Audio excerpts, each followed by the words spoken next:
Sorry? Yes. Oh, fabulous, fabulous, fabulous. Excellent. Oh, congratulations. Sorry, 1 second. Right. I'd now like to welcome on stage the winners of Debut British. We have got Michael Pearce and Lauren Dark up on stage, please. Congratulations. Thank you. This is so exciting. How does it feel, your debut? Very, very overwhelming. The line between excitement and terrifying is like so thin. I think we crossed over onto that terrifying side. Yeah. I didn't even know to be terrified about this bit because I didn't know it existed. Yeah. What were those kind of seconds like just before your name was read out?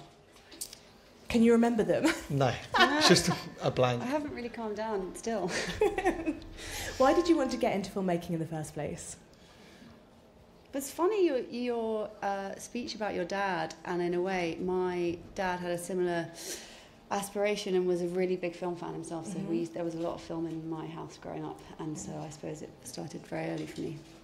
Yeah, I was 16 and I watched Seven Samurai, the Akira Kurosawa film, and that kind of it blew me away, and it was very poignant and thrilling and funny, and I just thought I want to do what that guy does. That was 20 years ago. Yeah. And obviously Jessie Buckley's been nominated for Rising Star, I mean partly for her work in this as well. That must be really special for you guys, knowing that you kind of had your eye on her already. Well, it's just been a really fun couple of years together, kind of like an early stage in our career and seeing each other do well, and it's been really nice to see her in the last year. Can you tell us what you've got lined up next, or is it too early to say? I have a father-son sci-fi thriller set in the States with Film 4. It's a different landscape, different subject matter, but trying to use genre to look at quite personal stories. So very different but kind of similar. And I now work with Film 4, so I commission new talent and shorts and debuts. And what does it feel like to win on British turf, home turf, to know that the Brits kind of really understood and loved your film? Yes, this is a huge honour because, I mean, I have to say that BAFTA, for both of us, really supported us very early career because we were both on the BAFTA Breakthrough Brit scheme, which was very instrumental for me in figuring out exactly what I wanted to do and where and with whom. So we have a lot to thank BAFTA for. Yeah, it's a good closing chapter for the film. We released it in Toronto 2017, and this is the final moment, and it's a great sort of homecoming and embrace. It's great. Have you got people at home as sort of clearing a space for your BAFTAs ready for its return? My family all managed to sneak in here. I don't know how they do it. They're in the high seats. I'd like to open it up to the audience. Yeah, Nat. Congratulations. Thank you. Michael, I wanted to ask you, obviously sort of doing these kind of things and you get to meet other filmmakers, or both of you as well really, but in terms of directing, has anybody in particular bonded with you or given you any good or funny advice? I've got to meet Dan, how do you pronounce his surname? Cocatillo?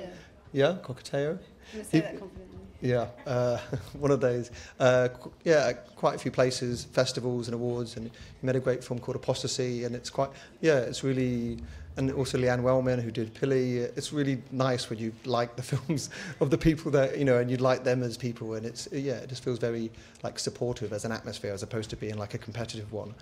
And then I don't know, I'm too nervous to approach the directors that I really deeply admire. I just stay at a respectful distance. Yesterday I was on a panel with Spike Lee, and that was I was in his company, and I love his film so much. So but yeah, maybe after a few glasses of champagne tonight I might break the ice with him. Yeah. With a BAFTA in your hand as well, I mean it must be easier That to helps, approach people and be like, look what I got. Yeah. Is there anyone else that you've kind of got your eye on that you'd maybe like to tap up for future projects who are here tonight? I'd really love to work with Rachel Weisz. We had a Skype a month ago or a couple of months ago, just because she'd seen the film, and and she's here tonight, but I haven't met her in person, so I might go up to her and say hi. Any more questions from the audience? Anybody? I just wanted to ask, so in terms of having your debut, like we were talking about, recognised so early on, does it kind of make you reflect back on the places, all the things that you had to do to get here? So all the kind of shorts or other projects, and have you kind of been thinking about those quite a lot? I mean, it makes me feel like there's been a lot of support for us as filmmakers from our public bodies, from the BFI, with support from National Lottery, from BAFTA, from all of those places that have really nurtured our careers. I think we've made films with them throughout. That's been really nice. Okay, fabulous. Thank you so much for joining us. Thank you. On stage. Congratulations again.